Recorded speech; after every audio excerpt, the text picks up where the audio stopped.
More enjoyable crafts for night, morning, or afternoon. Here's another one just for you, the Bead Raccoon. The Bead Raccoon is a bead pattern that can be made with ease, one fun project you can keep around and perfect accessory for your keys. With a cute color scheme that's pretty distinct, a natural mask around the eyes makes them very unique. So let's get ready for this tutorial to satisfy your creative needs. Feel free to give this video a like. Enjoy this episode of TurboBeads.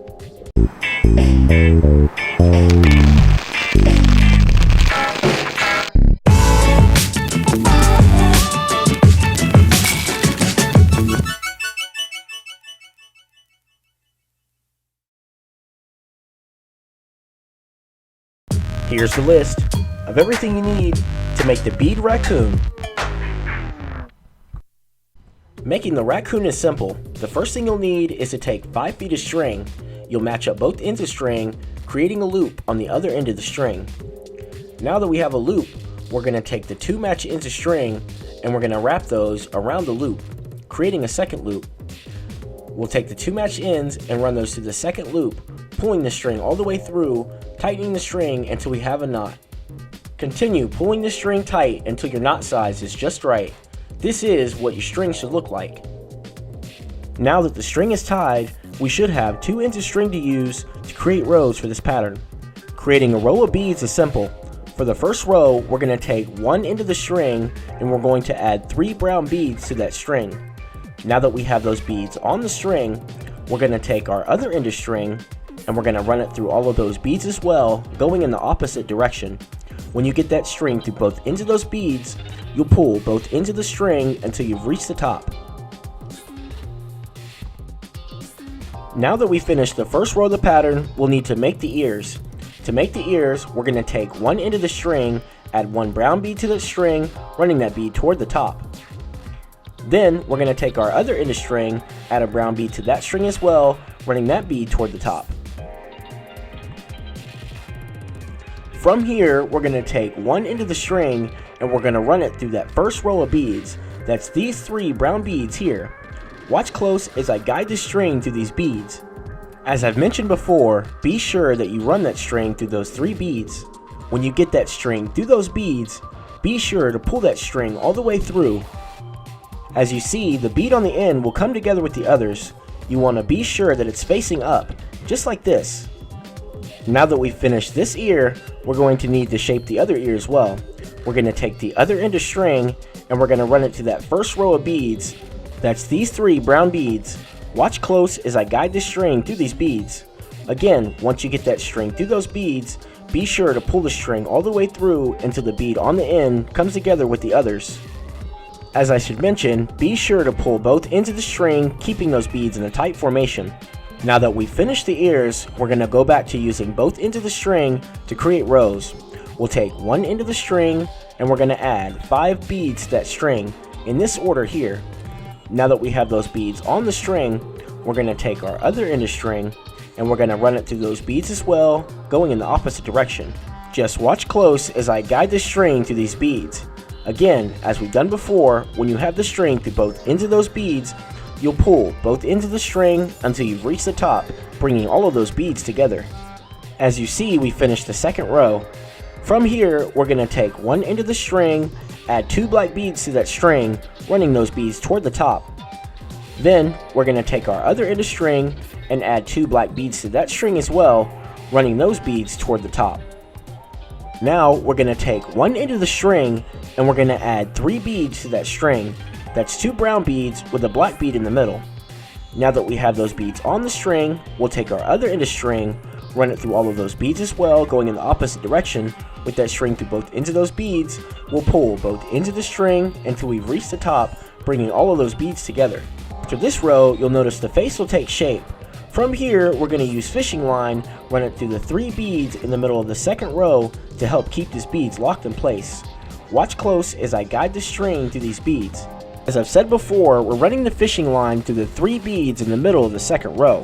When we have that string through those beads, we're going to take another end of that fishing line and run it through that 3rd row here.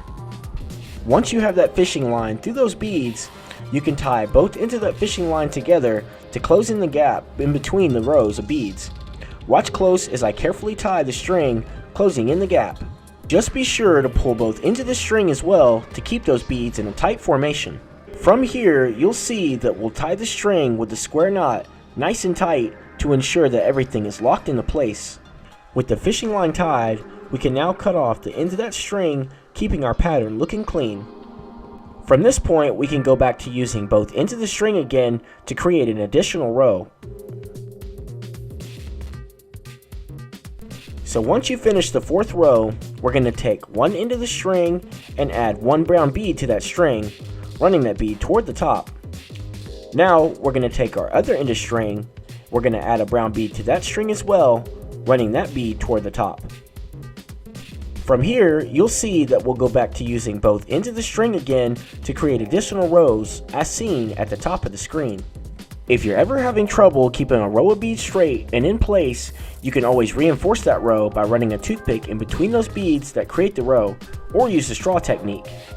So after we finish the sixth row, we're going to take one end of the string and add 3 brown beads to that string, running those beads toward the top. Then we're going to take the other end of string and we're going to add 3 brown beads to that string as well, running those beads toward the top. Next, we'll take one end of the string, add 3 tan beads to that string. Now that we have those beads on the string, we'll take our other end of string, run it through those beads as well, going in the opposite direction, pulling both ends of the string until we've reached the top, bringing all of those beads together. After you finish the 7th row, you'll notice the gap in between the row of beads. We'll once again close in the gap using fishing line. Let's use 6 inches of fishing line, running it through the 6th row, and some beads here at the bottom that make up the 7th row. Watch close as I guide the string through these beads. You should notice that I'm running the string through 2 brown beads, 3 tan beads, and 2 more brown beads here on the end. Be sure to pull both ends of the string, keeping those beads in a tight formation. Now, let's use that other end of fishing line, running it through that 6th row. Continue watching as I guide the string through these beads.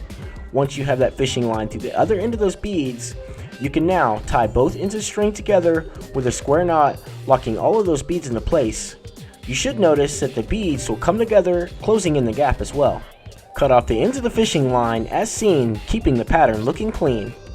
Now that you've closed in the gap, we can go back to using both ends of the string again, creating additional rows for this pattern. From here, the pattern is straightforward and easy as can be, using both ends of the string, creating rows in the order as seen at the top of the screen. These final few rows will make the tail. Just keep it going, you've made it so far, you can't fail.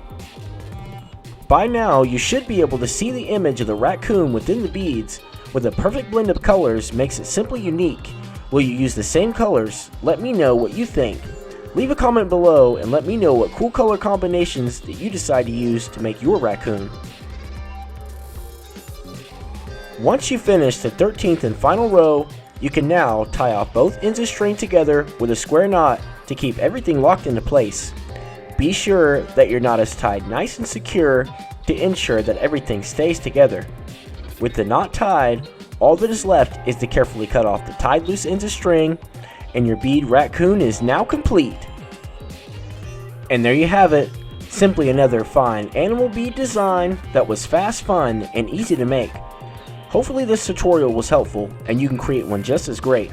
If there's anything you'd like to add, requests or suggestions, feel free to leave a comment below.